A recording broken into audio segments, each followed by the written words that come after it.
కొత్త బిచ్చగానికి పొద్దెరగనట్టు కొత్తగా ఎమ్మెల్యే అయినటువంటి సూర్యనారాయణ గారు నిజామాబాద్ అర్బన్ ఎమ్మెల్యే హైదరాబాద్కు, ఆదిలాబాద్కు, నిజామాబాద్కు, వరంగల్కు పేర్లు మార్చాలట.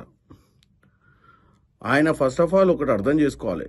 కొత్తగా ఎమ్మెల్యే అయిండు, ఏదో విధంగా ఆయన కూడా అధిష్టానం దృష్టిలో పడాలని, ఆయన కూడా పోలరైజేషన్లో ఒక భాగస్వామి కావాలని చెప్పి ఆలోచన లేకుండా మాట్లాడుతుండు.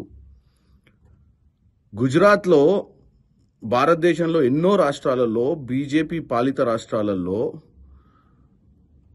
ఎన్నో సంవత్సరాల నుంచి ఉన్నటువంటి బీజేపీ పార్టీ ఫస్ట్ మీ వాళ్ళను అక్కడ ఇంప్లిమెంట్ చేసుకోమని చెప్పు.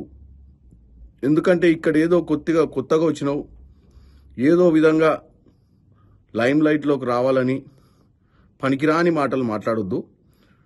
గుజరాత్లో 30 సంవత్సరాల నుంచి బీజేపీ ప్రభుత్వం ఉంది. అక్కడ అహ్మదాబాద్ అనే సిటీ ఉంది.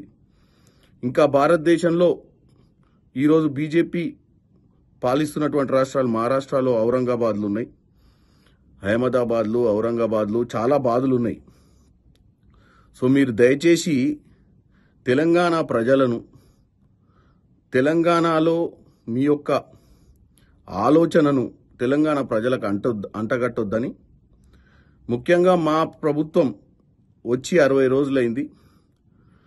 మేము తెలంగాణ ఆత్మగౌరవం కోసం పనిచేస్తామే తప్ప మీలాంటి చెత్త ఆలోచనల కోసం పనిచేయం. ఎన్నో సమస్యలతోటి సతమతమవుతున్న తెలంగాణలో మీరు కూడా ఒక ఎమ్మెల్యేగా నిజామాబాద్ ప్రజలకు గెలిపించిర్రు.